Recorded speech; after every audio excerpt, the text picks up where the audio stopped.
ಬೆಳ್ತಂಗಡಿ ಪ್ರದೇಶದ ಪ್ರಜ್ಞಾವಂತ ನಾಗರಿಕ ಬಂಧುಗಳೇ, ಇಲ್ಲಿ ಸೇರಿದಂತ ಎಲ್ಲ ರೈತ ಕಾರ್ಮಿಕ ಬಂಧುಗಳೇ,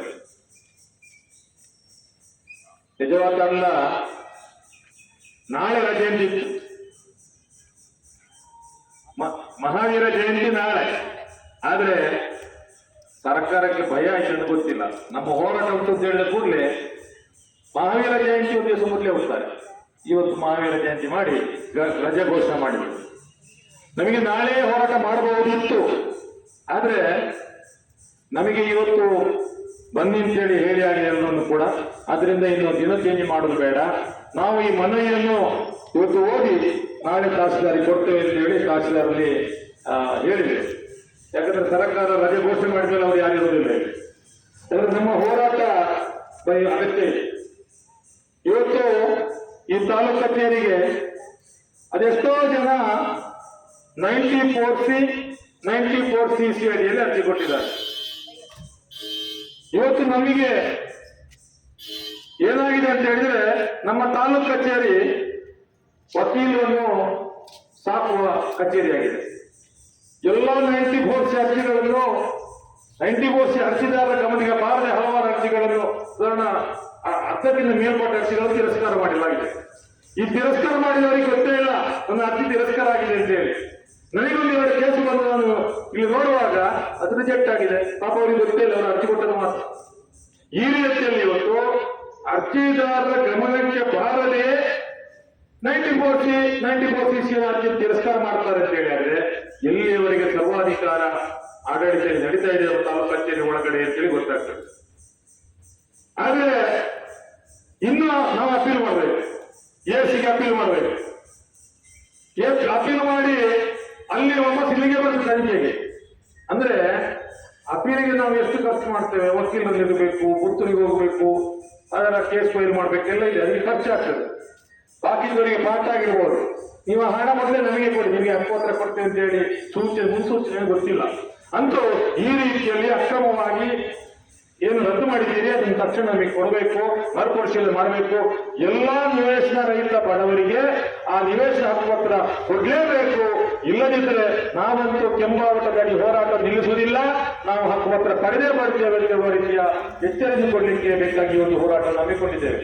ಅದರ ಜೊತೆಗೇನೆ ಬಹುಶಃ ಇನ್ನು ಅದನ್ನು ಮಾಡ್ಯಾರ 1991ರಿಂದ 1999, 2017, 2022 ಇವೆಲ್ಲ ಸರ್ಕಾರ ಭೂಮಿಯಲ್ಲಿ ಕೃಷಿ ಮಾಡಿದವರಿಗೆ ಅಕ್ರಮ ಸಕ್ರಮ ಅರ್ಜಿ ಕೊಡಿ, ನಾವು ನಿಮಗೆ ಹಕ್ಕುಪತ್ರ ಕೊಡ್ತೇವೆ ಅಂತ ಹೇಳಿ ಸರ್ಕಾರ ತೀರ್ಮಾನ ಮಾಡಿದೆ. ಅರ್ಜಿ ಕೊಡ್ತಾನೆ ಬಂದಿದ್ದೇವೆ. ಗೊತ್ತಿರಬೇಕು ಎಲ್ಲರೂ ಕೂಡ, ಸರ್ಕಾರಿ ಅಧಿಕಾರಿಗಳಿಗೆ ಕೂಡ. ಈ ಅಕ್ರಮ ಸಕ್ರಮ ಘೋಷಣೆ ನಮ್ದು. ಅಕ್ರಮ ಭೂಮಿ ಸಕ್ರಮ ಮಾಡಿ ಅಂತ ಹೇಳಿ ಇಲ್ಲಿಂದ ಬೆಂಗಳೂರು ನಡ್ಕೊಂಡು ಹೋಗಿದ್ದೇವೆ. ಈ ಘೋಷಣೆಯಲ್ಲಿ ಅಕ್ರಮ ಸಕ್ರಮ ಅಂತೇಳಿ ಕಾನೂನು ಮಾಡಿದೆ. ಆದ್ರೆ ಇವತ್ತು ಯಾರು ಹೋರಾಟ ಮಾಡಿದ್ದಾರೆ, ಯಾರು ಬಡ ರೈತರು ಅಕ್ರಮವಾಗಿ ಕೂತಿದ್ದಾರೆ, ಅವರಿಗೆ ಇನ್ನೂ ಹಕ್ಕುಪತ್ರ ಸಿಗ್ಲಿಲ್ಲವ, ಅಜ್ಜ ಆಗಿ ಸತ್ತು ಆಗಿ ಕೆಲವರು. ಈ ರೀತಿಯಲ್ಲಿ ಸರ್ಕಾರದ ನಿರ್ಲಕ್ಷ್ಯ ಧೋರಣೆ. ಅಂದ್ರೆ ಓಟಿಗೆ ಬೇಕಾಗಿ ಕೆಲವೊಂದು ಘೋಷಣೆಗಳು, ಅದು ಪರಿಹಾರ ಮಾಡ್ಲಿಕ್ಕಿಲ್ಲ, ಮುಗಿಸ್ಲಿಕ್ಕಿಲ್ಲ, ಹಕ್ಕುಪತ್ರ ಕೊಡ್ಲಿಕ್ಕಿಲ್ಲ. ಈ ರೀತಿಯಲ್ಲಿ ಆಗಲು ಸಾಧ್ಯ ಇಲ್ಲ. ನಾಳೆ ನೀವು 94Cಯಲ್ಲಿ ಯಾವ ರೀತಿಯಲ್ಲಿ ಅರ್ಜಿದಾರರ ಗಮನಕ್ಕೆ ಬಾರದೇನೆ ರದ್ದುಪಡಿಸಿದ್ದೀರೋ ಅದೇ ರೀತಿಯಲ್ಲಿ ಅಕ್ರಮ ಸಕ್ರಮ ಅರ್ಜಿಯನ್ನು ಕೂಡ ರದ್ದುಪಡಿಸಿಬಿಟ್ರೆ ನಾವು ಅಪೀಲ್ ಮಾಡ್ಬೇಕು.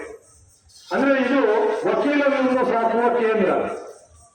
ನಾವು ಅಪೀಲ್ ಮಾಡ್ಲಿಕ್ಕೆ ವಕೀಲರು ಇರಲೇಬೇಕು. ಈ ರೀತಿಯಲ್ಲಿ ದುರ್ಗತಿ ನಮಗೆ ಬರ್ತಾ ಇದೆ ಈ ತಾಲೂಕು ಕಚೇರಿಯಿಂದ ಅಂತ ಹೇಳುವಂತದ್ದನ್ನು ನಾನು ಈ ಸಂದರ್ಭ ಹೇಳಿಕ್ಕೆ ಬಯಸ್ತೇನೆ. ಆದ್ರಿಂದ ತಕ್ಷಣ ಈ ಅಕ್ರಮ ಸಕ್ರಮ ಯಾರು ಅರ್ಜಿ ಕೊಟ್ಟಿದ್ದಾರೆ ಅವರಿಗೆ ಹಕ್ಕುಪತ್ರ ಕೊಡದೆ ಕೆಲಸ ಮಾಡಬೇಕು. ನಿಜವಾಗಿ ಕೂಡ ಸಿದ್ದರಾಮಯ್ಯರಿಗೆ ಸವಾಲಿದೆ. ನೀವು ಎದುರತ್ತಿ ಹೇಳಬೇಕು, 91ರಿಂದ ಹಿಡಿದು ಇಲ್ಲಿಯವರೆಗೆ ಅರ್ಜಿ ಕೊಟ್ಟ ಒಂದೇ ಒಂದು ಅರ್ಜಿ ಬಾಕಿ ಮಾಡಲಿಲ್ಲ, ಎಲ್ರಿಗೂ ಹಕ್ಕುಪತ್ರ ಕೊಟ್ಟಿದೆ ಅಂತ ಹೇಳಿ ಎದೆ ತಟ್ಟಿ ಹೇಳುವಂತ ದಿನ ನಿಮಗೆ ವಿಧಾನಸೌಧದಲ್ಲಿ ಬರಬೇಕು. ಆ ಕೆಲಸ ನೀವು ಮಾಡಿದ್ದೀರಿ ಅಂತಂದ್ರೆ ನೀವು ನಿಜವಾದ ಮುಖ್ಯಮಂತ್ರಿ. ಅದು ಬಿಟ್ಟು ಸುಮ್ಮನೆ ಬಾಯಲ್ಲಿ ಹೇಳಿ ಏನು ಸುಖ ಇಲ್ಲ. ಇನ್ನೊಂದು ಅರಣ್ಯವಾಸಿಗಳು, ಆದಿವಾಸಿಗಳಿಗೆ ಹಕ್ಕುಪತ್ರ ಸಿಗಬೇಕು, ಅರಣ್ಯವಾಸಿಗಳಿಗೆ ಹಕ್ಕುಪತ್ರ ಸಿಗಬೇಕು ಅಂತೇಳಿ ದೊಡ್ಡ ರೀತಿ ಚಳವಳಿ ನಡೆದಿದೆ. ಈ ಲೋಕಸಭೆಯಲ್ಲಿ ಸಿಪಿಎಂ ನ ಎಡಪಕ್ಷಗಳು 41 ಎಂಪಿಗಳಿದ್ರು. ಎಡ ಪ್ರಜಾಸತ್ತಾತ್ಮಕ ರಂಗಗಳಲ್ಲಿ 61 ಎಂಪಿಗಳಿರುವಾಗ ಆ ಎಂಪಿಗಳ ಬೆಂಬಲದೊಂದಿಗೆ ಪ್ರಥಮ UPA ಸರ್ಕಾರ ಆಗಿರುವಾಗ ಈ ಎಂಪಿಗಳ ಒತ್ತಡದಿಂದ ಕಾಮನ್ ಮಿನಿಮಮ್ ಪ್ರೋಗ್ರಾಮ್ ಅಡಿಯಲ್ಲಿ ಬಂದಂತ ಒಂದು ವಿಚಾರ ಅರಣ್ಯವಾಸಿಗಳಿಗೆ ಹಕ್ಕುಪತ್ರ ಕೊಡಬೇಕು, ಅದಕ್ಕೆ ಅರಣ್ಯ ಕಾಯ್ದೆಗೆ ಒಂದು ತಿದ್ದುಪಡಿ ತರಬೇಕು ಅಂತ ಹೇಳಿ ಅರಣ್ಯ ಹಕ್ಕು ಕಾಯ್ದೆ ಅಂತ ತಂದ್ರು. ಅರಣ್ಯ ಹಕ್ಕು ಕಾಯ್ದೆ 2006 ಅಂಗೀಕಾರ ಆಯ್ತು. ಆಮೇಲೆ ರೂಲ್ಸ್ ಆಗುವಾಗ ಅದು 2010 ಬಂತು. 10 ಬಂದು ಅರ್ಜಿ ಕೊಟ್ಟೆವು. ಅರ್ಜಿ ಕೊಟ್ಟು ತನಿಖೆ ಆಗೋಡೆ ಗೊತ್ತದು.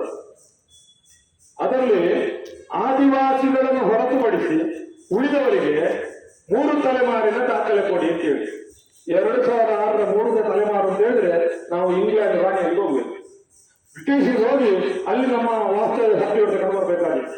ಯಾಕಂದ್ರೆ ಇನ್ನಿಲ್ಲ 3 ತಲೆಮಾರು ಅಂದ್ರೆ 42 ವಯಸ್ಸಿನ ಮೊದಲೇ ದಾಖಲೆ ಮಾತ್ರ ಅಲ್ಲ, 74 ವಯಸ್ಸಿನ ಭೂಮಸಿಗೆ ಮಂಜೂರಾಗಿ ಇಲ್ಲಿ ಡಿಕ್ಲರೇಷನ್ ಪ್ರಾರಂಭ ಆಗುವವರೆಗೆ ಯಾವ ಹಿಂದುಳಿದ ವರ್ಗದವರಲ್ಲಿ, ದಲಿತರಲ್ಲಿ ಬಿಡಿ, ಹಿಂದುಳಿದ ವರ್ಗದವರಲ್ಲಿ ಕೂಡ ಭೂಮಿ ಇರಲಿಲ್ಲ.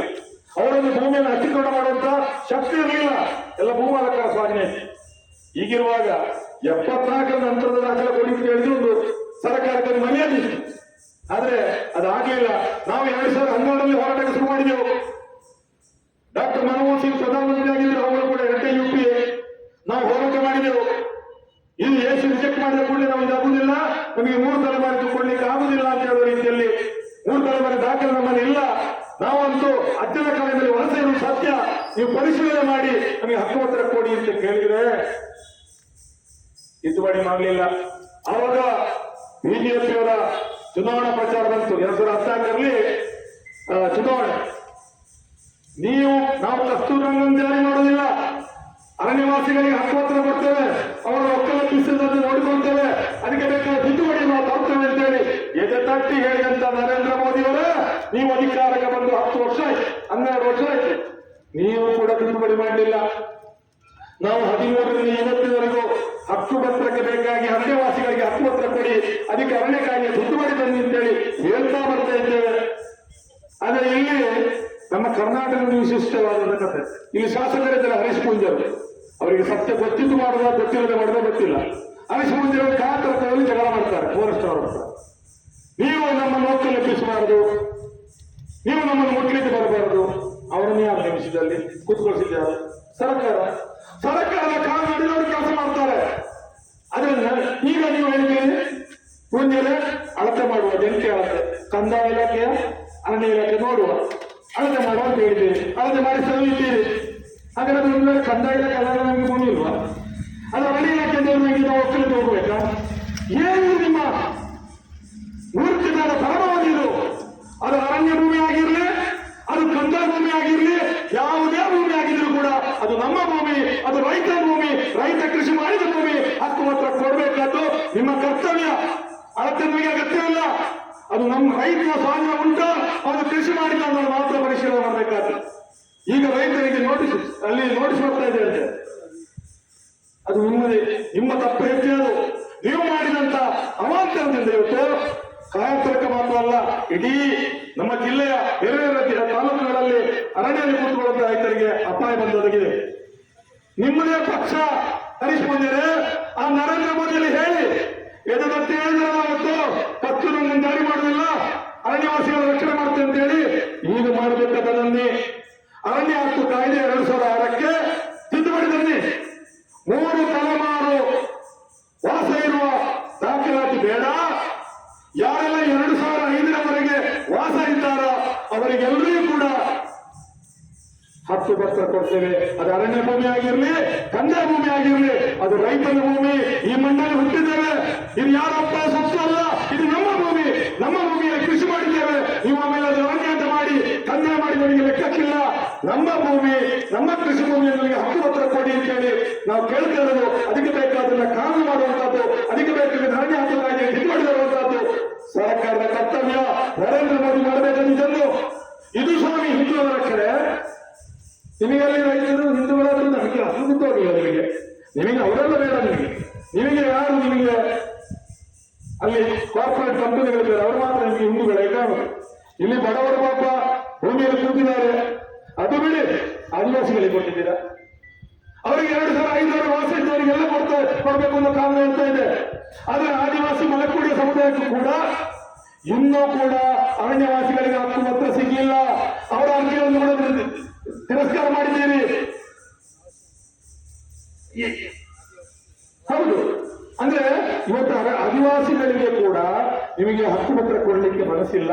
ಆದ್ರೆ ಬಿಹಾರ, ಛತ್ತೀಸ್ಗಢದಲ್ಲಿ ನೋಡಿ, ಒರಿಸ್ಸಾದಲ್ಲಿ ನೋಡಿ, ಆ ಅರಣ್ಯದಿಂದ ಇರುವಂತಹ ಆದಿವಾಸಿಗಳನ್ನು ಒಕ್ಕಲೆಬ್ಬಿಸಿ ಹೊರಗೆ ತಂದು ಅಲ್ಲಿ ಇವತ್ತು ಗಣಿ ಕೈಗಾರಿಕೆ ನಡೀತಾ ಇದೆ. ಕಾರ್ಪೊರೇಟ್ ಕಂಪನಿಗಳಿಗೆ ಅರಣ್ಯ ಕೊಡಲಿಕ್ಕೆ ಸಾಧ್ಯ ಆಗಿದೆ. ನಿಮಗೆ ಆ ಅರಣ್ಯವನ್ನು ನಾಶ ಮಾಡಿದ್ದೀರಿ. ನಾಳೆ ಇಲ್ಲಿ ಕೂಡ ನೀವು ಮಾಡುದು ಅದನ್ನೇ. ಇದು ಗೊತ್ತಿಲ್ವಾ ಮುಂದೆ ನಿಮಗೆ ನಿಮ್ಮ ಮೋದಿ ಮಾಡಿದ್ದು? ಆದ್ರಿಂದ ನಮಗೆ ಅರಣ್ಯ ಕಂದಾಯ ಅಂತ ಭೇದಗಳು ಬೇಡ, ಅದು ರೈತರ ಭೂಮಿ ಅಂತ ಹೇಳಿ ತೀರ್ಮಾನ ಮಾಡಿ ಆ ಅರಣ್ಯ ಕಾಯ್ದೆ ತಿದ್ದುಪಡಿ ತಂದು ನಮಗೆ ಹಕ್ಕು ಪತ್ರ ಕೊಡುವುದಷ್ಟೇ ನಿಮ್ಮ ಕೆಲಸ. ನಮಗೆ ಬೇರೆ ಏನು ಬೇಡ ಅಂತ ಒಂದು ಸಂದರ್ಭ ಹೇಳಿ ಬಯಸ್ತೇನೆ. ಅದೇ ರೀತಿಯಲ್ಲಿ ಆದಿವಾಸಿಗಳಿಗೆ ಕೂಡ ಹಕ್ಕು ಪತ್ರ ಕೊಡ್ತೇವೆ ಅಂತ ಹೇಳಿ ಕಾನೂನು ಇದ್ರೂ ಕೂಡ ಅದನ್ನು ಕೂಡ ರಿಜೆಕ್ಟ್ ಮಾಡುವಂತ ಈ ವ್ಯವಸ್ಥೆಯನ್ನು ಬದಲಾಗಬೇಕು ಅಂತ ಹೇಳಿ ಒತ್ತಾಯ ಮಾಡ್ತೇವೆ. ಅದರ ಜೊತೆಗೆ ನಮ್ಮ ಹಲವಾರು ಬೇಡಿಕೆಗಳಿಗೆ ರೈತರಿಗೆ ಸಂಬಂಧಪಟ್ಟದ್ದು 911 ಯಾಕೆ ನೀವು ಮೂಡ, ನಮಗೆ ಮೂಡ? ಪಂಚಾಯತ್ಗೆ ಅಧಿಕಾರ ಕೊಡಿ. ಗ್ರಾಮ ಪಂಚಾಯತ್ ನಮಗೆ 911 ಕೊಡಬೇಕು. ನಮಗೆ ಮನೆ ಕಟ್ಟಲಿಕ್ಕೆ ಪರವಾಗಿ ಇವರೇ ಕೊಡಬೇಕು. ಮಾತ್ರ ರೈತರಿಗೆ ಕನ್ವರ್ಷನ್ ಇಲ್ಲ ಅಂತ ಹೇಳುವ ನಿಯಮ ಮಾಡಬೇಕು. ರೈತರಿಗೆ ಯಾಕೆ ಕನ್ವರ್ಷನ್? ಅವರು ರೈತರ ಭೂಮಿ, ಕೃಷಿ ಭೂಮಿಯಲ್ಲ ವಾಸ ಇರೋದು. ಅವರಿಗೆ ಆ ರೀತಿಯ ಅಸಂಖ್ಯವಾದಂತಹ ಕಾನೂನನ್ನು ಮಾಡಿ ರೈತರನ್ನು ಕುಣಿದಾಡಿಸಬಾರದು ಅಂತ ಹೇಳುವ ಒತ್ತಾಯನ್ನು ಕೂಡ ನಾವು ಮಾಡಿದ್ದೇವೆ. ಮತ್ತೆ ಪ್ಲಾಟಿಂಗ್ ಎಲ್ಲ ಸಾಧ್ಯ ಇದೆ. ನಾವು ರೈತರ ಭೂಮಿ ಪ್ಲಾಟಿಂಗ್ ಆಗದೆ ಪಾಪ ಅವರು ಅಜ್ಜನ ತಂದೆನ ಮಕ್ಕಳಿಗೆ ಮೊಮ್ಮಕ್ಕಳಿಗೆ ಸಾಲ ಮಾಡೋದು ಹೇಗೆ? ಬೇಡ ಅಗತ್ಯವಿದ್ರೆ ಮಾರಾಟ ಮಾಡೋದು ಹೇಗೆ? ನಮ್ಮ ಬ್ಯಾಂಕಿನ ಸಾಲ ತೆಗೆದು ಹೇಗೆ? ನಿಮ್ಮದೇ ಗಂಡಾಂತರವಾದಂತಹ ಕನ್ವರ್ಷನ್ ಮಾಡೋದು ಹೇಗೆ? ಪ್ಲಾಟಿಂಗ್ ಮಾಡುದಿಲ್ಲ ನೀವು. ಅದರಿಂದ ಉಚಿತವಾಗಿ ಪ್ಲಾಟಿಂಗ್ ಮಾಡಿಕೊಡ್ಬೇಕು ಅಂತ ಹೇಳಿದ್ದೇವೆ. ಇದುವರೆಗೆ ಆ ಕೆಲಸವನ್ನು ಮಾಡ್ತಾ ಇಲ್ಲ. ಆದ್ರೆ ಈ ಎಲ್ಲಾ ರೈತರ ಸಮಸ್ಯೆ ಇಟ್ಕೊಂಡು ನಮ್ಮ ಮುಂದಿನ ದಿನಗಳಲ್ಲಿ ರೈತರನ್ನು ಈಗಾಗಲೇ ತೀರ್ಮಾನ ಮಾಡಿದೆ, ಇಲ್ಲೇ ಕೂತ್ಕೊಳ್ತೇವೆ. ಅನಿರ್ದಿಷ್ಟ ರಾಜ್ಯ ಆಗಲಿ ಇಲ್ಲಿ ಕೂತ್ಕೊಳ್ಳುವಂತ ಪರಿಸ್ಥಿತಿ ಬರ್ತದೆ. ಆ ಕೆಲಸಕ್ಕೆ ನಮ್ಮನ್ನು ಹೋಗುವ ಇದನ್ನು ತಡೆಯುವ ಕೆಲಸ ನಿಮ್ಮ ಕೈಯಲ್ಲಿದೆ. ಅದಕ್ಕೆ ಮೊದಲು ನೀವು ಹಕ್ಕು ಪತ್ರ ಕೊಡುವಂತ ಕೆಲಸ ಮಾಡಬೇಕು. ಈ ಅರಣ್ಯ ಕಾಯ್ದೆ ದುಡ್ಡು ತರಬೇಕು ಅಂತ ಹೇಳುವ ವಿಚಾರ ಹೇಳಿಕೆ ಹೇಳ್ತೇನೆ. ಅದೇ ರೀತಿಯಲ್ಲಿ ಕಾರ್ಮಿಕರ ಸಮಸ್ಯೆ ಅಂದ್ರೆ ರೈತರು ಬೇಗ ಬಿಚ್ಚಿ ದುಡಿತಾರಲ್ಲ, ಕಾರ್ಮಿಕರು ದುಡಿಯೋರು. ಈ ದುಡಿಯೋರನ್ನು ಕಡಿಮೆ ಆಗುದಿಲ್ಲ ಸರ್ಕಾರ. ಯಾಕಂದ್ರೆ ಅವರು ದುಡಿಯೋರ ಕೈಯಿಂದ ಬದುಕುವುದೆಲ್ಲ ಕಾಣ್ತದೆ. ಇಲ್ಲಿ ಬೀಡಿ ಕಾರ್ಮಿಕರಿದ್ದಾರೆ, ಸಾವಿರ ಸಂಖ್ಯೆಯ ಬೀಡಿ ಕಾರ್ಮಿಕರಿದ್ದಾರೆ. 1/4/2018 31/3/2024 ಕಟ್ಟಿದ ಪ್ರತಿ 1000 ಬಿಡಿಯಲ್ಲಿ 40 ರೂಪಾಯಿ ಕಡಿಮೆ ಬರ್ತದೆ. ನಿಮ್ಮ ಫ್ರೆಂಡ್ಗಳು ಯಾರು ಮಾಲಕರು ನಿಮಗೆ ಬಾರಿ ಜೋಡಿಸ್ತೇವೆ. ನೀವು ಚುನಾವಣೆ ಅವರೇ ನೆನಪಾಗಲ್ಲ, ನಮ್ಮ ನೆನಪಾಗಲ್ಲ. ನಾವು ಓಟ್ ಕೊಡ್ಲಿಕ್ಕೆ ಮಾತ್ರ. ನಿಮ್ಮ ಖರ್ಚಿಗೆಲ್ಲ ಅವ್ರು ಕೊಡಬೇಕಲ್ಲ. ಅಂದ್ರೆ ಈಗ 1,000 ಬಿಡಿಯಲ್ಲಿ 40 ರೂಪಾಯಿ ಅಂದ್ರೆ 1,00,000 ಬಿಡಿಯಲ್ಲಿ 4,000 ರೂಪಾಯಿ. 6 ವರ್ಷದಲ್ಲಿ ಪ್ರತಿ ವರ್ಷ 1 ಲಕ್ಷ ಬೀಡಿ ಆದ್ರೆ 24,000 ರೂಪಾಯಿ ಬಾಕಿ ಆಗಿದೆ. ಅದನ್ನು ನೀವು ಏನ್ ಮಾಡಿದ್ರಿ? ಈ ಬೀಡಿ ಮಾಲಕರು 10 ರೂಪಾಯಿ ಅಥವಾ 7 ರೂಪಾಯಿಗೆ ಕೊಡ್ಲಿಕ್ಕೆ ಅವಕಾಶ ಮಾಡಿಕೊಟ್ರಿ. ನೀವು 18ರ ಆದೇಶವನ್ನು ವಾಪಸ್ ತೆಗೆದ್ರಿ. ಹೆಚ್ಚುವರಿಯಾಗಿ ಇದ್ದಂತ 40 ರೂಪಾಯಿ ಕೊಡ್ಲಿಕ್ಕೆ ಬಾಕಿ ಇತ್ತು, ಅದನ್ನು ವಾಪಸ್ ತೆಗೆದು ಮಾಲಕರ ಪರವಾಗಿ ನಿಂತ್ರಿ. ಮಾಲಕರಿಗೆ ರಕ್ಷಣೆ ಮಾಡಲಿಕ್ಕೆ ಹೋದ್ರಿ. ಅವರು 7 ರೂಪಾಯಿ ಇಲ್ಲ, 300 ರೂಪಾಯಿ ಇಲ್ಲ, 6 ವರ್ಷ ಇಲ್ಲ, 3 ವರ್ಷ ಇಲ್ಲ ಹೇಳುವುದು ಎಲ್ಲ ಮೋಸ ಮಾಡಿದ್ರು. ಆದ್ರೆ ನಾನು ಇವತ್ತು ಸರ್ಕಾರದ ಗಮನಕ್ಕೆ ನಾಡು ರಾಷ್ಟ್ರದಲ್ಲಿ ಕೊಡ್ತೇನೆ. ಸರ್ಕಾರ ಸಿದ್ದರಾಮಯ್ಯ ಕಳಿಸಿರುವಂತದ್ದು ಇಲ್ಲಿ ನೋಡಿ, ದಸ್ಕತ್ತು ಮಾತ್ರ ಇರುವುದಿಲ್ಲ. ಇದರಲ್ಲಿ ದಸ್ಕತ್ತು ಮಾತ್ರ. ಇಲ್ಲಿ ಮೊತ್ತವೇ ಇಲ್ಲ, ಖಾಲಿ ಫಾರ್ಮ್. ಈ ರೀತಿಯಲ್ಲಿ ಖಾಲಿ ಫಾರ್ಮ್ ಅಲ್ಲಿ ಇವತ್ತು ಪಾಪ ಅಮಾಯಕ ಬೀಡಿ ಕಾರ್ಮಿಕರನ್ನ ಸಹಿ ಪಡೆದು ಇವತ್ತು ಮೋಸ ಮಾಡಲಿಕ್ಕೆ ಹೊರಟಿದ್ದಾರೆ. ಇದೇ ಗಣೇಶ್ ಬೀಡಿಯವರು, ಇದೇ ಟೆಲಿಫೋನ್ ಬೀಡಿಯವರೆಲ್ಲ. ಯಾಕಂದ್ರೆ ಅವರಿಗೆ ಸೈನ್ ಮಾತ್ರ ಬೇಕಾದ್ದು. ಇನ್ನು ನಾವು 40 ರೂಪಾಯಿಗೆ 24,000 ಪಾವತಿ ಮಾಡಿದ್ದೇವೆ ಅಂತ ಹೇಳಿ ಕೋರ್ಟ್ಗೆ ಹೇಳಲಿಕ್ಕೆ ಬೇಕಾಗಿ ಇದನ್ನು ಮಾಡಿದ್ದಾರೆ. ಅದರಿಂದ ನಾವು ಇದನ್ನು ಸಿದ್ದರಾಮಯ್ಯ ಕಳಿಸಿಕೊಡ್ತಾ ಇದ್ದೇವೆ.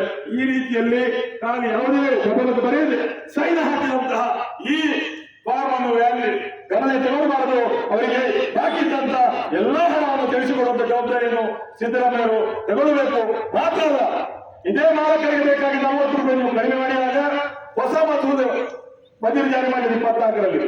ಕಳೆದ ವರ್ಷ ಮುಂದಿನ ವರ್ಷ 45 ರೂಪಾಯಿ ಕಡಿಮೆ ಮಾಡಿ.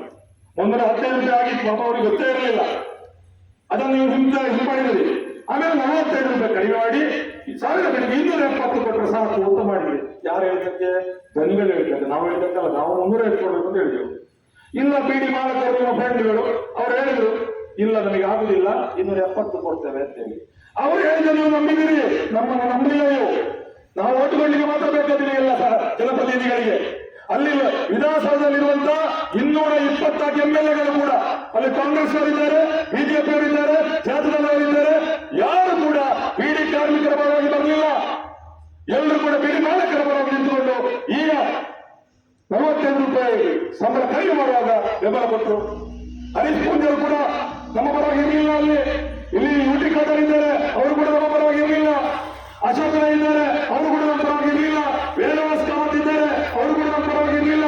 ಯಾವ MLAಗಳು ನಮ್ಮ ಜಿಲ್ಲೆಯ ಬೀಡಿ ಕಟ್ಟಡ ಓಟು ನಿಂತುಕೊಂಡು ಗೆದ್ದು ಹೋಗಿದ್ದಾರ, ಅವ್ರು ಯಾರು ಕೂಡ ನಮ್ಮ ಪರವಾಗಿ ನಿಲ್ಲಿಲ್ಲ, ಮಾಲಕರ ಪರವಾಗಿ ನಿಂತರು. ಅದರಿಂದಾಗಿ 270ಕ್ಕೆ ಆ ವರ್ಷ ಸುದ್ದಿ ಮತ್ತೆ 4 ವರ್ಷ ಇದ್ದನ್ನು 3 ವರ್ಷ ಇಳಿಸಿದ್ರು. ಯಾವ ಕೈಗಾರಿಕೆಯಲ್ಲೂ ಕೂಡ 3 ವರ್ಷ ಸುದ್ದಿ ಮತ್ತೆ ಇಲ್ಲ, 4 ವರ್ಷ. ಅದರ ಬೀಡಿ ಕೈಗಾರಿಕೆಗೆ ಪಾಪ ತಾಯಿ ಅಂತ ಮಾತಾಡೋದಿಲ್ಲ ಅಂತ ಹೇಳಿ ಅದು 3 ವರ್ಷಕ್ಕೆ ಇಳಿಸಿದ್ರಿ. ಅದರಿಂದ ಕೂಡ 17 ರೂಪಾಯಿ 4 ವರ್ಷ ಆಯ್ತು. 270ಕ್ಕೆ 17 ರೂಪಾಯಿ 4 ವರ್ಷ ಇದ್ರೆ 287 ರೂಪಾಯಿ 4 ವರ್ಷ ಕೊಡಬೇಕಾಗಿತ್ತು. ಸಂತೋಷವಾದ್ರೆ ನಿಮ್ಮ ದೋಸ್ತಿಗಳು ಬೀಡಿ ಮಾಲಕರು ನೀವು ಅವರ ಪರವಾಗಿ ನಿಂತಿರಿ. ಸಿದ್ದರಾಮಯ್ಯ ಅರ್ಥ ಮಾಡ್ಕೊಳ್ಬೇಕು. ಅದನ್ನ ಅದು ಕೊಟ್ರ ನಾವು ಹೇಳಿದ್ರೆ 100 ಬೇಕು ಅಂತ ಹೇಳಿ, ನೀವು ಇಲ್ಲಪ್ಪ ಕೈಗಾರಿಕೆ ನಾವು ತಂದೆಗಳ ಒಟ್ಟಿಗೆ ಇರ್ತೇವೆ ಅಂತ ಹೇಳಿ ನೀವು ಹೇಳಿದಕ್ಕೆ ಬೆಲೆ ಕೊಡ್ತಾರೆ ಅಂತ ನೆನೆಸಿದ್ರಿ. 270 ಮಾಡಿಬಿಡಿ. ದುಡ್ಡು ಮತ್ತೆ ಸರಿ 287 ಆಯ್ತು. ಕೊಟ್ರ 263 ಕೊಟ್ಟರು. 263 ರೂಪಾಯಿ 80 ಪೈಸೆ ಕೊಟ್ಟರು. ಅದನ್ನು ಮೋಸ ಮಾಡಿದರು. 23 ರೂಪಾಯಿ 24 ಪೈಸೆ ಅಂದ್ರೆ 1 ಲಕ್ಷ ಕಟ್ಟಿದವರಿಗೆ 2324 ರೂಪಾಯಿ ಮತ್ತೆ ಬಾಕಿ ಮಾಡಿದರು. ಈಗ ಬೀಡಿ ಕೊಡ್ತಾ ಇರೋ ಬೀಡಿಗೆ ಮೊನ್ನೆ 14 ರೂಪಾಯಿ 88 ಪೈಸೆ ತುಟ್ಟಿ ಮತ್ತೆ ಜಾಸ್ತಿ ಆಯ್ತು. ಅದು ಸೇರಿದಾಗ 301 ರೂಪಾಯಿ 92 ಪೈಸೆ ಸಂಬಳ ಆಯ್ತು. 301 ರೂಪಾಯಿ 92 ಪೈಸೆ. ನೀವು ಮೊದಲಿನ ಆದೇಶ ಪ್ರಕಾರ 345 ಆಗಬೇಕಿತ್ತು. 340 ಹೋಗಿ 301 ಕೊಡಿಸ್ಬೇಕಾಗಿಲ್ಲ. ಅದನ್ನು ಕೊಡಲಿಲ್ಲ. ವಿಧಾನಸೌಧದೊಳಗೆ ಸಂತೋಷವಾದವರೇ ನೀವು ಮೀಟಿಂಗ್ ಕರೆದ್ರಿ. ನಿಮ್ಮ ಎದುರಿನಲ್ಲಿ ಹೇಳ್ತಾರೆ ಮಾಲಕರು ನಾವು ಕೊಡುದಿಲ್ಲ ಅಂತ ಹೇಳಿ ತರಪರಿಂದ ಮಾತಾಡ್ತಾರೆ ಅಂತಾದ್ರೆ ನೀವು ಅದರ ಬಗ್ಗೆ ಕ್ರಮ ಕೈಗೊಳ್ಳಲಿಕ್ಕೆ ನಿಮಗೆ ಆಗುದಿಲ್ಲ ಅಂತಾದ್ರೆ ನೀವು ಮಂತ್ರಿ ಸ್ಥಾನದಲ್ಲಿ ವಿರುದ್ಧ ನೀವು ರಾಜೀನಾಮೆ ಇಟ್ಟು ಹೊರಗೆ ಬರಬೇಕು ಅಂತ ಹೇಳಿ ನಾವು ಆಗ್ರಹಿಸ್ತೇವೆ. ಸಿದ್ದರಾಮಯ್ಯರು ಮುಖ್ಯಮಂತ್ರಿ ಪಟ್ಟದಲ್ಲಿ ಉಳಿಬೇಕು ಅಂತಾದ್ರೆ ಇಂಥ ಕಾರ್ಮಿಕ ವರ್ಗಕ್ಕಾದ ಅನ್ಯಾಯವನ್ನು ಸರಿಪಡಿಸಬೇಕು. ಈ ರೀತಿಯಲ್ಲಿ ಖಾಲಿ ಕಾರ್ಮಿಕ ದಸ್ತು ಕೊಡುವವರನ್ನು, ಈ ಮೋಸ ಮಾಡುವವರನ್ನು, ಈಗ ನೀವೇ ಮಾಡಿದಂತ ಕಡಿಮೆ ಮಜೂರಿಯನ್ನು ಹಿಮ್ಮುಖವಾದ ಆದೇಶವನ್ನು ಜಾರಿ ಮಾಡಿಸಲಿಕ್ಕೆ ಯೋಗ್ಯತೆ ಇಲ್ಲ ಅಂತಾದ್ರೆ ನಮ್ಮ ಸರ್ಕಾರವು ನಮ್ಮ ರಾಜ್ಯವನ್ನು ಆಳುವಂತ ಯೋಗ್ಯತೆ ಇಲ್ಲ ಅಂತ ಹೇಳುವುದನ್ನು ಸಂದರ್ಭದಲ್ಲಿ ಹೇಳ್ತೇವೆ. ಹರೀಶ್ ಪೂಂಜರ ನೀವು ನಮ್ಮ MLA, ನೀವು MLA ಉಂಟು, ನಿಮಗೆ ನಮ್ಮ ಕಾರ್ಮಿಕರ ಧಾನ್ಯವನ್ನು ತಡೆಯಲಿಕ್ಕೆ ಆಗುದಿಲ್ಲ ಅಂತಾದ್ರೆ ನೀವು ನಿಜವಾಗಿ ನಿಮ್ಮ ನೈತಿಕತೆ ಇದ್ರೆ ರಾಜೀನಾಮೆ ಕೊಟ್ಟು ಹೋಗಬಹುದು. ಸಿದ್ದರಾಮಯ್ಯವರು ಅಷ್ಟೇ, ಸತ್ಯವಂಶವರು ಅಷ್ಟೇ, ಹರೀಶ್ ಪೂಂಜರು ಅಷ್ಟೇ. 3 ದಿನ ಕೂಡ ನಮ್ಮನ್ನು ಆಡಳಿತ ಮಾಡಲಿಕ್ಕೆ ಅನರ್ಹರಾಗುವುದನ್ನು ಸಾಬೀತು ಮಾಡಿದ್ದೀರಿ. ಅದನ್ನು ನಿಮಗೆ ಜಾರಿ ಮಾಡಿಸಲಿಕ್ಕೆ ಆಗ್ತಾ ಇಲ್ಲ. ಇವತ್ತು ನಾಡು ಏಪ್ರಿಲ್ 1ರಿಂದ ನಾಳೆಲ್ಲ ನಾಡಿನಿಂದ ಪುನಃ 10 ರೂಪಾಯಿ 89 ಪೈಸೆ ತುಟ್ಟಿ ಮತ್ತೆ ಜಾಸ್ತಿ ಆಗಿದೆ. 312 ರೂಪಾಯಿ 80 ಪೈಸೆ ಆಗ್ತದೆ ಸಂಬಳ. ಸಾಧ್ಯ ಅಂತ ನಿಮಗೆ ಕೊಡಿಸಲಿಕ್ಕೆ ನಿಮ್ಮ ಯೋಗ್ಯತೆಗೆ ನಿಮಗೆ ಸಾಧ್ಯವಿಲ್ಲ. ನೀವು ಮಾಲಕರ ಗುಲಾಮಗಿರಿಯಲ್ಲಿ ಇರ್ತೀರಿ. ಹೇಗೆ ಅಮೆರಿಕದ ಟ್ರಂಪಿನ ಗುಲಾಮರಾಗಿ ನರೇಂದ್ರ ಮೋದಿ ಆಡಳಿತ ಮಾಡ್ತಾರೋ ಅದೇ ರೀತಿ ಬೀಡಿ ಮಾಲಕರ ಗುಲಾಮರಾಗಿ ನಮ್ಮ ರಾಜ್ಯ ಸರ್ಕಾರದ ಮಂತ್ರಿಗಳು ಆಡಳಿತ ಮಾಡ್ತಾರೆ ಅಂತ ಹೇಳುವುದು ನಮಗೆ ಗೊತ್ತಾಗ್ತಾ ಇದೆ. ಆದ್ರಿಂದ ನಮಗೆ ಸ್ವಾಭಿಮಾನ ಇದೆ, ನಮಗೆ ಸಾರ್ವಭೌಮತೆ ಅರ್ಥ ಆಗಿದೆ. ನಾವು ಯಾವತ್ತೂ ಕೂಡ ಗುಲಾಮಗಿರಿಗೆ ಬಗ್ಗುವುದಿಲ್ಲ. ನಮಗೆ ಅನ್ಯಾಯದನ್ನ ಸರಿಪಡಿಸಲಿಕ್ಕೆ ನಮ್ಮ ಹೋರಾಟ ನಿಲ್ಲುವುದಿಲ್ಲ. ರೈತರ ಜೊತೆ ನಾವು ಕೂಡ ಸೇರಿಕೊಂಡು, ಕಾರ್ಮಿಕ ವರ್ಗದವರು ಸೇರಿಕೊಂಡು ಈ ಅನಿರ್ದಿಷ್ಟ ಹೋರಾಟಕ್ಕೆ ಬೆಂಬಲ ಕೊಡ್ತೇವೆ. ನಮ್ಮ ನ್ಯಾಯಯುತವಾದ ವೆಚ್ಚ ಪಡೆದೇ ಬರ್ತೇವೆ ಅಂತ ಹೇಳುವ ಒತ್ತಡ. ಅದರಲ್ಲಿ ನಿಮ್ಗೆ ಕೆಲವು ವಿಚಾರ. ಒಂದು ಮೈಕ್ರೋ ಫೈನಾನ್ಸ್ ಕಾಟ ನಿಮಗೆ ಗೊತ್ತು. ಸ್ವಸಹಾಯ ಗುಂಪುಗಳ ಹೆಸರಲ್ಲಿ ಮೈಕ್ರೋ ಫೈನಾನ್ಸ್ಗಳನ್ನು ತಂದು ಪಾಪ ಅಮಾಯಕ ಜನರಿಗೆ ಪಟ್ಟಿ ವಿಧಿಸಿ ಮನೆಗೆ ಬಂದು ಅವಮಾನ ಮಾಡ್ತಿರಲ್ಲ, ನಾಚಿನೋದಿಲ್ವಾ? ನಿಮ್ಮ ಮನೆಗೆ ಬಂದು ಅವಮಾನ ಮಾಡಿ ವಿಧಿಸಿಗೆ ಆಗ್ತದ? ನಿಮಗೆ ವಿರೋಧ ಪಾರ್ಟಿಯವರು ಮಾತಾಡಿದ್ರೆ ಸಾಕು ಅವಮಾನ ಆಗ್ತದೆ. ನಿಮಗೆ ಯಾರ್ಯಾರಿಗೋ ಏನೇನೋ ಮಾತಾಡಿದ್ರು ಅಂತೇಳಿ ಅವರು ಗಡಿಪಾರ ಮಾಡಿಕೆ ಕೊಡ್ತದೆ. ಆದ್ರೆ ಮನೆಗೆ ಬಂದು ನಿಮ್ಮ ಕಾಂಗ್ರೆಸ್ ಕೊಟ್ಟವರು ಇದ್ದಾರೆ, JDS ಕೊಟ್ಟವರು ಇದ್ದಾರೆ, ಅವರ ಮನೆಗೆ ಬಂದು ಅವಮಾನ ಮಾಡ್ತಾ ಇದ್ದಾರೆ. ಇದ್ದಾರೆ. ಈ ಗೂಂಡಾಗಳು, ಮೈಕ್ರೋ ಫೈನಾನ್ಸ್ ಗೂಂಡಾಗಳು, ಅವರ ಸಿಬ್ಬಂದಿಗಳು ತರಲಿಕ್ಕೆ ಯೋಗ್ಯತೆ ಇಲ್ಲ. ನಿಮಗೆ ನಿಜವಾಗಿ ತಾಕತ್ತಿದ್ರೆ ಅದು ನರೇಂದ್ರ ಮೋದಿ ಆಗಿರ್ಬೋದು, ಸಿದ್ದರಾಮಯ್ಯ ಆಗಿರ್ಬೋದು, ನಿಮಗೆ ತಾಕತ್ತಿದ್ರೆ ನಿಮಗೆ ಈ ಜನರ ಪರವಾಗಿ ನೀವು ಹೊಂದಿದ್ದಾರೆ, ಜನರ ರಕ್ಷಣೆಗೆ ನೀವು ಬದ್ಧರಾಗಿದ್ರೆ ನೀವು ನಿಜವಾದ ದೇಶ ಪ್ರೇಮಿಗಳಾಗಿದ್ದೇ ಹೌದಾದ್ರೆ ರಾಷ್ಟ್ರೀಕೃತ ಬ್ಯಾಂಕ್ ಅಲ್ಲಿ ಆಧಾರದಲ್ಲಿ 2 ಲಕ್ಷ ರೂಪಾಯಿ ಸಾಲ ಮಾಡಿ 3% ಬಡ್ಡಿಯಲ್ಲಿ ಅದು ನಿಮ್ಮ ತಾಕತ್ತು. ಜನರ ಸೇವೆ ಮಾಡದೆ, ಜನರ ರಕ್ಷಣೆ ಮಾಡಿದ್ರೆ ನೀವು ದೇಶ ಪ್ರೇಮಿಗಳಾಗಲಿಕ್ಕೆ ಸಾಧ್ಯ ಇಲ್ಲ. ದೇಶ ಅಂದ್ರೆ ಏನು? ದೇಶ ಅಂದ್ರೆ ಜನ. ಅದರೊಳಗೆ ನೀವು ನೋಡ್ಬೇಕಾದ್ರೆ ನಾನು ಹಿಂದೂಗಳ ರಕ್ಷಣೆ ಮಾಡ್ತೇನೆ, ನಾನು ಮುಸ್ಲಿಮರ ರಕ್ಷಣೆ ಮಾಡ್ತೇನೆ, ನಾನು ಭಕ್ತಗಳ ರಕ್ಷಣೆ ಮಾಡ್ತೇನೆ, ನಾನು ಶಸ್ತ್ರಗಳ ರಕ್ಷಣೆ ಮಾಡ್ತೇನೆ, ನಾನು ಬಿಲ್ಲವಸ ರಕ್ಷಣೆ ಮಾಡ್ತೇನೆ, ನಾನು ಗೌಡರ ರಕ್ಷಣೆ ಮಾಡ್ತೇನೆ, ನಾನು ಆದಿವಾಸಿಗಳ ದಲಿತರ ರಕ್ಷಣೆ ಮಾಡ್ತೇನೆ ಹೇಳ್ಕೊಂಡು ಬಂದ್ರೆ ಆಗುದಿಲ್ಲ. ಈ ದೇಶದಲ್ಲಿ ಎಲ್ಲಾ ಜಾತಿಗಳಿದ್ದಾರೆ, ಎಲ್ಲಾ ಜನ ವಿಭಾಗದ ಜನಗಳನ್ನು ನೀವು ರಕ್ಷಣೆ ಮಾಡಬೇಕು ಇದ್ದರೆ ಮಾತ್ರ ಆ ರಕ್ಷಣೆ ಮಾಡಿ. ಈ ಜನ ರೈತರಿಗೆ, ಕಾರ್ಮಿಕರಿಗೆ ಅನ್ಯಾಯ ಮಾಡಿದ್ರೆ ನಿಮ್ಮಷ್ಟು ದೊಡ್ಡ ದೇಶದ್ರೋಹಿಗಳು ಈ